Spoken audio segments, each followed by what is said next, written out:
Keeper of the Lost Cities, Chapter 32. The hearing was in Eternalia, in Tribunal Hall. A blue banner flew from the dome, just like it had the first time Fitz took Sophie there. But this time it was for her.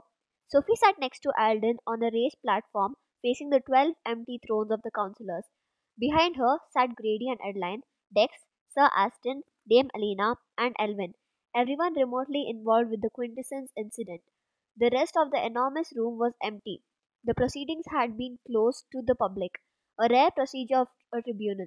But Alden explained that anything involved Quintessence had to be kept top secret. Each throne had a name carved across the top. Aureli's had velvet cushions and a heart-shaped back covered in pink tourmaline. Kendrick's was sturdy and simple, made of polished wood encrusted with large pieces of amber. Bront was plain silver, dotted with onyx. The rest were names she had never heard: Claret, Velia, Terrick, Lyora, Emery, Ramira, Darrick, Noland, Zarina. Their names alone were intimidating. She tugged out an eyelash and flicked it away. A mere 2 hours had passed since the moment Sophie showed Sir Aston the glowing bottle, but it felt like everything had changed. Foxfire was evacuated, a first in its 3,000-year history. A special task force moved the Quintessence to an undisclosed location. Now she sat in the capital city, on trial for violating a major law. Braun was probably sal- salivating over the chance to convict her. Sophie sat up straighter as a dozen goblins marched into the room and stationed themselves in front of the thrones. She remembered them from Luminaria, but she had forgotten how huge they were.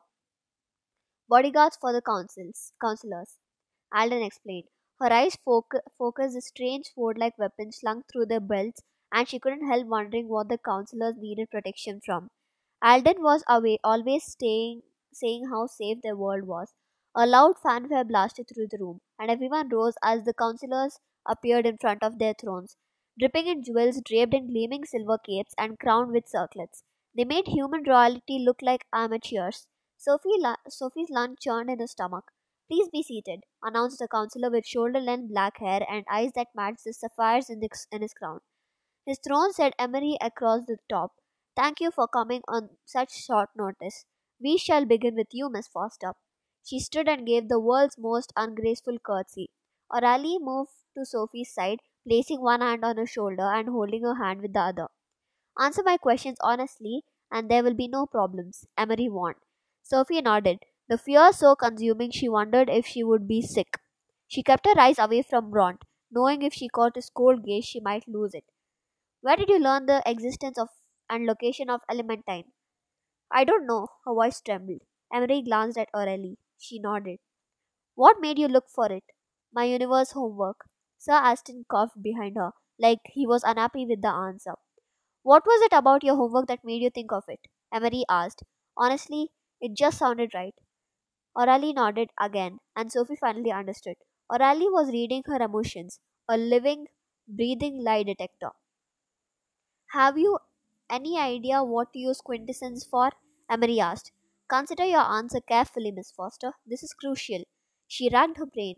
There was something there, an idea so fuzzy, she couldn't make sense of it. I don't know. O'Reilly? Emery asked when O'Reilly frowned. She is confused, she said in a fragile voice, but not lying. Emery nodded and closed his eyes, placing his hands against his temples. The silence stretched endlessly, and Sophie wondered if she had said something wrong. Finally, Emery opened his eyes. Thank you, Miss Foster. You may be seated. Her legs felt like gel but somehow she hobbled back to her seat beside Alden. Sir Aston, Emery said, and Sir Aston jumped out of his chair. O'Reilly returned to her throne. A telepath could monitor Sir Aston's thought for honesty. His mind was impenetrable like Sophie's. What stars was she assigned? They were, Sir Aston cleared his throat and fidgeted. I believe they were, Sir. Emery sighed, echoed off the walls. Do you remember Miss Foster? She leaped to her feet and gave another awkward curtsy. Yes, it was Argento, Auriferia, Penici, Mercarion, Stygius, and Acromion. Emery closed his eyes. Can you repeat those one more time, slower? She did, noticing that Kenrick was plotting the stars on the map. He sucked in a breath. Who created this list? Emery demanded, glancing at Kenrick. I'm not certain, Sir Aston admitted, covering.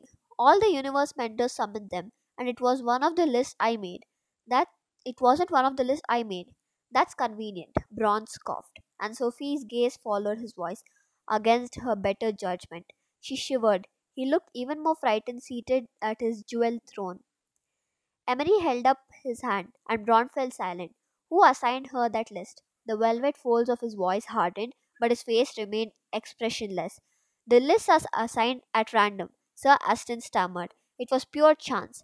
Emery closed his eyes, rubbing his temples. Are you aware of any connection between those stars and Elementine? Sir Aston shook his head. I know nothing about Elementine except its name. Thank you. Emery motioned for everyone to sit. The room fell silent again. What's going on? Sophie whispered to Alden. Emery mediates their discussion telepathically. He'll only speak once they have reached a consensus,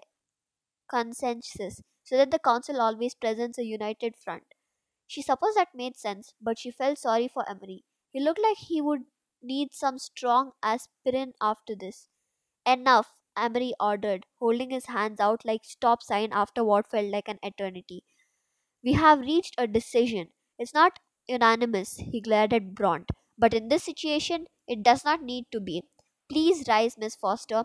She leaned on Alden for support. What did you what you did was dangerous and violates one of our most fundamental laws. But we do not believe in your actions were intentional, and because of that you will not be held accountable. You will return to Foxfire tomorrow, and no mention will be made of this tribunal. Sophie released the breath she had been holding. Alden squeezed her hand. She was safe. It was over. No one will know the details of this incident or of Miss Foster's involvement, Emery continued, addressing the others in the room.